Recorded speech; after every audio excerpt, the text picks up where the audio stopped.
सुंडी और ट्रिप से सुरक्षा की गारंटी।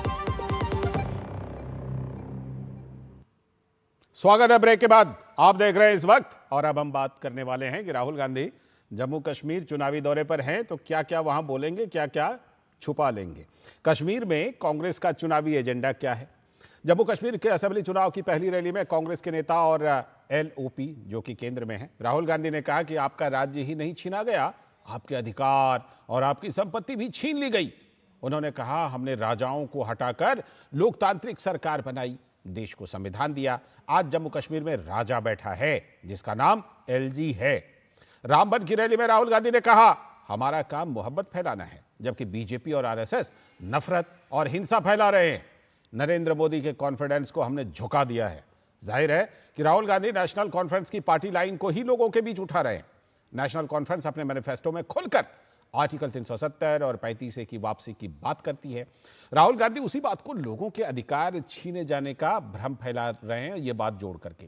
राहुल गांधी कश्मीर को आज भी देश से अलग मानते हैं, इसलिए बाहरी और स्थानीय पर जोर डाल रहे हैं। सबसे बड़ा सवाल, जिस संविधान खतरे की बात राहुल गांधी पब्लिक रैली में कर रहे थे, वो संविधान तो जम्मू कश्मीर में पूर्णतः आर्टिकल 370 हटने के बाद ही लागू हो पाया। राहुल गांधी रामबन की रैली में जाति गणना की बात कर रहे थे, लेकिन वहां SC ST के लिए विधानसभा में आरक्षण क्यों नहीं दिया गया था, इसका उनके पास कोई जवाब नहीं था। यह बदले हुए कश्मीर का अब नजारा है। आज अलगाववादी नेता भी मुख्यधारा की पार्टियों के साथ मिलकर चुनाव लड़ रहे हैं। कई अलगाववादी नेता स्वतंत्र उम्मीदवार के रूप में खड़े होकर लोकतंत्र को मजबूत करने की दुहाई दे रहे हैं। तो इस बदले हुए कश्मीर में राहुल गांधी अपने पुराने एजेंडे को कितना चला पाएंगे, ये देखना दिलचस्प होगा। तो नेशनल कॉन्फ्रेंस के अध्यक्ष फारूक अब्दुल्ला का कहना है कि कांग्रेस और नेशनल कॉन्फ्रेंस के बीच जो गठबंधन हुआ है उसमें हम सफल होंगे। यह हमारे पूरे देश के लिए एक बड़ी आवाज है। कांग्रेस और नेशनल कॉन्फ्रेंस गठबंधन मजबूरी नहीं बल्कि जरूरत है। कांग्रेस और नेशनल कॉन्फ्रेंस की जो इत्तेहाद हुआ है, इंशाअल्लाह उसमें लोग कामयाब होंगे। ये हमारे वतन के लिए, सारे हिंदुस्तान के लिए एक बड़ी आवाज़ है कि जो हमें कहते थे कि हम पाकिस्तानी हैं, हम खालिस्तानी हैं, हम ये हैं, उनके लिए एक थप्पड़ है। और मैं उम्मीद करता हूं कि हिंदुस्तान के लोग ये समझेंगे कि हम चाहते हैं कि रियासत आगे तरक्की करे और इस मुश्किल से निकले। मैंने पहली दफ़ा देखा है कि एक रियासत को यूनियन टेरिटरी बनाते हुए, इसको बदलाना है, इसको फुल से स्टेटहुड आना है, और उसके लिए हम कोशिश कर रहे हैं। और वहीं भाजपा के वरिष्ठ नेता राम माधव ने कहा है कि 30-40 सालों से जम्मू कश्मीर की जनता परिवारवाद की त्रासदी झेल रही है, अब नए नेतृत्व की जरूरत है। जिन परिवारों के कारण 30-40 इयर्स तक वैली के लोग, जम्मू के लोग बहुत बड़ी त्रासदी से गुजरते रहे हैं, उन परिवारों की छुट्टी होगी। एक नया नेतृत्व जम्मू कश्मीर में उभरेगी। जम्मू में शांति, अमन, विकास का प्रतिनिधित्व करने वाला भारतीय जनता पार्टी उभरेगी। एक नए नेतृत्व में इस नया UT का लेजिस्लेचर, नई सरकार यहां बनने जा रहा है। तो वहीं दूसरी ओर आज राहुल गांधी ने रामबन में आगामी चुनावों को लेकर हुई पहली जनसभा को संबोधित करते हुए कहा कि केंद्र ने जम्मू कश्मीर में LG नामक राजा बिठा रखा है जो जनता के संसाधनों को छीन रहा है। हमारा पहला कदम जम्मू कश्मीर को स्टेटहुड वापस देने का होगा। हम चाहते थे कि चुनाव से पहले आपको स्टेटहुड मिले और स्टेट बनने के बाद चुनाव हो। बीजेपी ये नहीं चाहती है और उन्होंने कहा है कि पहले चुनाव होगा और उसके बाद स्टेटहुड की बात होगी।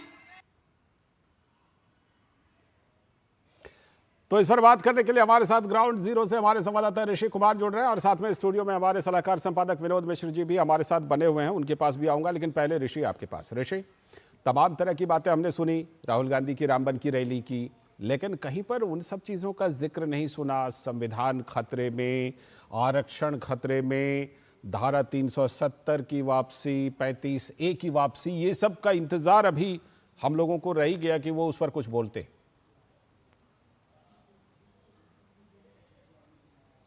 देखिए लालचंद, इस जम्मू कश्मीर के चुनाव को अगर इस बार हम देखें तो ये चुनाव बहुत सारी बातों को आगे बढ़ाने की दिशा में एक मील का पत्थर साबित हो सकता है, क्योंकि इस बार सियासतदान ऐसे यहाँ पर मुद्दों को लेकर, मैं कह सकता हूँ जो खास तौर से जो गठबंधन के लोग हैं वो मुद्दों के बीच में फंस गए हैं कि उन्हें ये स्पष्ट नहीं है कि किस तरीके से अब इसमें आगे बढ़ा जाए जी। एक तो उन्हें देश की राजनीति, दूसरी राज्य की राजनीति। तो जैसे हमने पहले बात की थी कि आरक्षण के मसले पर दुविधा में है कांग्रेस, दूसरी ओर जातिगत जनगणना से यहाँ को कोई लेना देना नहीं है, तीसरा जो राज्य का मुद्दा है, जो राज्य के स्टेटहुड का मसला है, उसको जरूर वो आगे बढ़ा रहे हैं, लेकिन 370 को लेकर कांग्रेस अब उतनी मुखर नहीं है जो शुरू में कभी दिखा करती थी। और लेकिन उसमें एनसी जो है वो इसको जरूर कह रही है कि जो तरीका था वो गलत था।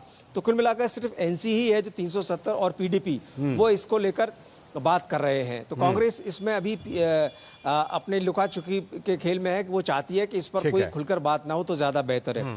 दूसरा, उन्होंने इलाका दर इलाका कोशिश की है कि जम्मू की राजनीति अलग की जाए और कश्मीर की राजनीति अलग की जाए। तो ऐसे में जम्मू में जब वो जा रहे हैं तो वो स्टेटहुड का जो मसला है उसको, अब जैसे रामबन की रैली में अगर हम देखें तो स्टेटहुड के मसले को इसलिए और आगे बढ़ा रहे हैं कि कश्मीर में तो स्टेटहुड को लेकर उनको कन्विंस करना आसान है, लेकिन जम्मू में इस मुद्दे को उठाकर जो जम्मू के लोग हैं अगर उनकी बात से सहमत होते हैं तो उन्हें लगता है कि शायद उनको फायदा हो। तो इसी वजह से अलग अलग मुद्दों को लेकर अलग अलग बातों को रखा जा रहा है। और जम्मू की जो और कश्मीर की जो सियासत है वो जरूर इस बार नए रूप में दिखाई दे रही है, क्योंकि बहुत सारे ऐसे लोग हैं जो पहले राजनीति में भाग नहीं लेते थे, वो भी मैदान में। इसने भी जो है इन मुख्य धारा की पार्टियों की नींद उड़ाई है। एक अच्छी बात है कि जो लोग कल तक बंद करते थे, बायकॉट करते थे, हड़ताल करते थे, वो अब चुनाव में हिस्सा लेंगे। ये तो बहुत अच्छी बात है। विनोद जी, जो बात ऋषि कह रहे हैं कि देखिए अब जो 370 वगैरह की बात है वो नेशनल कॉन्फ्रेंस ही करती है और बाकी पीडीपी और बाकी लोग जो है उस पर उसको टोन डाउन करते हैं और इलाके के हिसाब से भी, जैसा ऋषि बता रहे थे कि इलाके के हिसाब से भी उठा रहे हैं। लेकिन मैं वही कह रहा हूँ, क्या ये इतना आसान है? क्योंकि वो तो नेशनल कॉन्फ्रेंस के घोषणा पत्र में प्रमुख बिंदु के तौर पर शामिल है और कांग्रेस उसकी गठबंधन की साझेदार है। तो देसी जी की बात से एक बात तो लगभग ये बात तय हो गई कि वो बहुत बढ़िया मुझे भी लगा कि कम से कम बदले हैं सरकार। राहुल गांधी की ये पहली रैली जम्मू कश्मीर में थी और राहुल गांधी ने कोई फ्रीबी का वहां स्कीम का और कोई एजेंडे की बात नहीं की। हिमाचल बगल में ही है, बगल में ही हिमाचल है जहां सैलरी नहीं मिल रही है। ये पहली बार देख के तो सबसे अच्छा ये लगा कि राहुल गांधी की इस एजेंडे में कोई फ्रीबी नहीं है और कोई भी उनका 5 गारंटी या 10 गारंटी कश्मीर के लोगों को देते हुए नहीं दिखते हैं कि हमारी सरकार आएगी तो ये दे देगी और ये दे देगी। तो शायद ये इस बार का ये सबसे बड़ा चेंज दिखा जो कश्मीर में उनका लगा। इंपॉर्टेंट चीज ये है कि जो राहुल गांधी के भाषण से, आज के भाषण से समझा जा सकता है कि राहुल गांधी की अपना अलायंस जो एनसी है, एनसी ने मैनिफेस्टो से देके स्पष्ट कर दिया है कि हम आर्टिकल 370 मैं वही कह रहा था कि ये लिखित है, डॉक्यूमेंटेड है। राहुल गांधी ने जिस एलजी को राजा कहा है, क्या ये संवैधानिक नहीं है? क्या इससे पहले देश में क्या एलजी नहीं होते थे?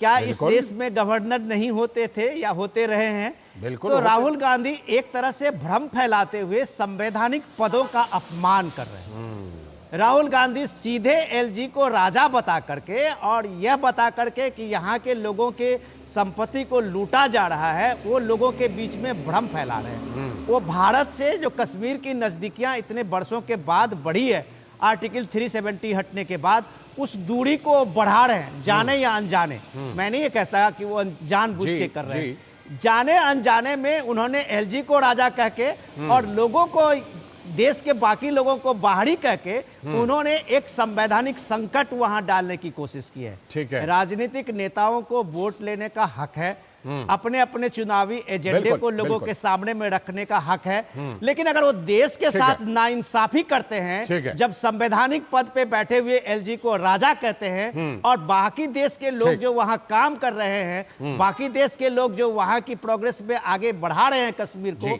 उसको वो बाहरी कह रहे हैं, तो वो देश के साथ नाइंसाफी। बिल्कुल एक तरह की नाइंसाफी। और हुआ क्या? हुआ ये कि एलजी जब से वहां पर बने हैं तब से कश्मीर के लोगों को विकास की धारा मिली है, विकास के फायदे मिले। बहुत बहुत शुक्रिया ऋषि जुड़ने के लिए ग्राउंड जीरो से आपका, और विनोद जी आपका भी जुड़ने के लिए और विश्लेषण के लिए बहुत बहुत शुक्रिया।